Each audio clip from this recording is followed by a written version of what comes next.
One of the most divisive battles in the history of US presidential elections has yet to produce a winner.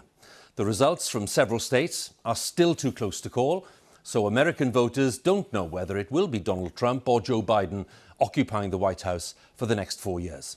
President Trump has been widely criticised for claiming victory at an early stage and for questioning the validity of postal votes without producing any evidence. Joe Biden's team say they're confident and that they'll claim victory when the votes have been counted. Well, so far, 43 of the 50 states have declared their results, with the Democratic candidate Joe Biden on 243 votes in the Electoral College and the Republican Donald Trump on 214.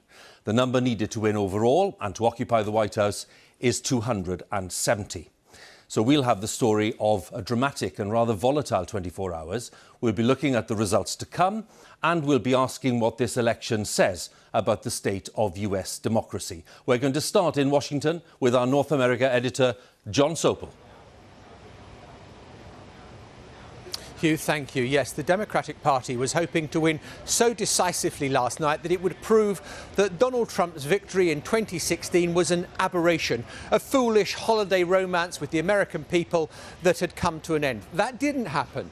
Donald Trump got more votes last night than he did in 2016. But that said, Joe Biden has won more votes than any presidential candidate in history. And at the moment, as things stand, the momentum is shifting towards Joe Biden. The hoopla of election night in the US, and as the polls close, the Democrats are talking bullishly. Joe Biden's on a smooth path to victory. Smooth? What a fantasy that's turned out to be. Donald Trump was performing way better than the polls had predicted, nowhere more so than Florida, the sunshine state that was once again a black cloud for Democrats. CBS News projects President Trump has won Florida. What is this happening here? But then Fox made a big call for Joe Biden out west. The Fox News decision desk is calling Arizona for Joe Biden. That is a big get. Maybe the 77-year-old could still win.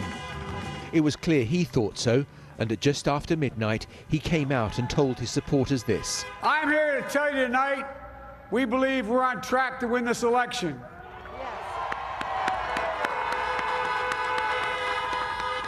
We knew because of the unprecedented early vote and the mail-in vote that it was going to take a while. We're going to have to be patient until the hard work of tallying the votes is finished. And it ain't over till every vote is counted, every ballot is counted.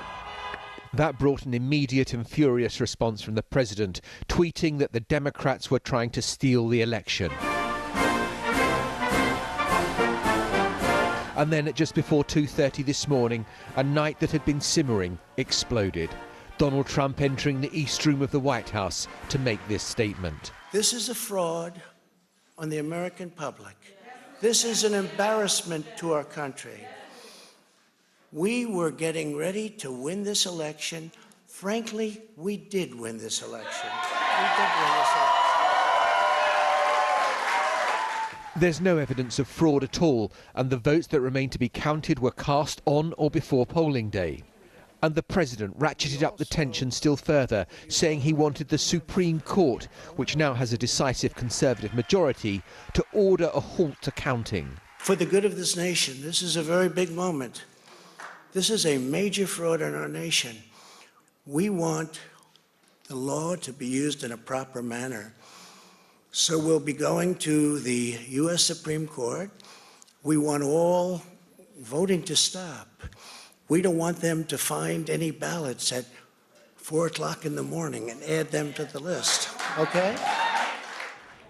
For the moment, counting continues of postal votes in these key swing states, which were always expected to give Joe Biden an advantage after he encouraged his supporters to vote by mail, and the president railed against it. Tension is still great, and that was palpable on the streets around the White House last night as Black Lives Matter protesters gathered. In the dawn light, things are becoming clearer. Yes, there are still millions of ballots to be processed, but Joe Biden has picked up Wisconsin and is projected to win Michigan. No declaration of victory yet, but it wasn't far short. After a long night of counting, it's clear that we're winning enough states to reach 270 electoral votes needed to win the presidency.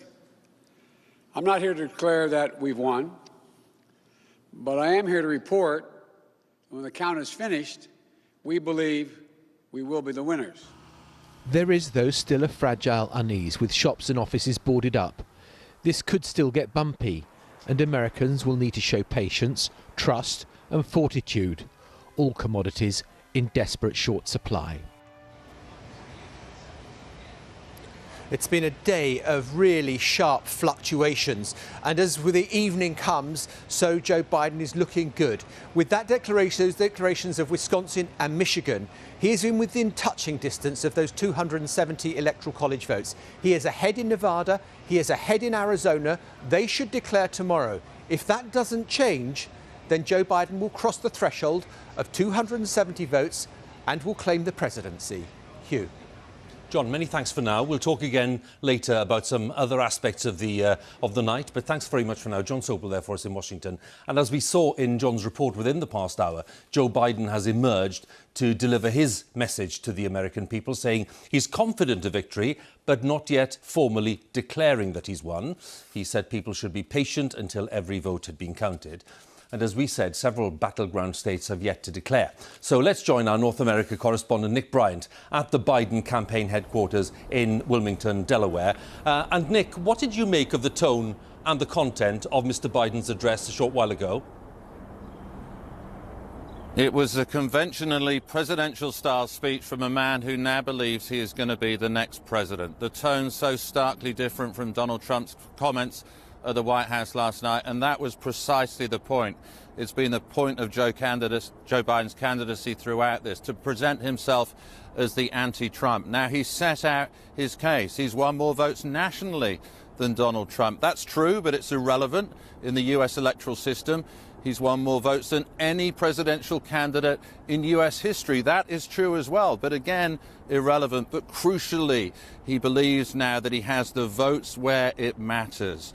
Wisconsin, Michigan, Arizona and Nevada, the 4 states that would get him to that magic number of 270. Now, Joe Biden is surrounded by veterans of the Florida recount.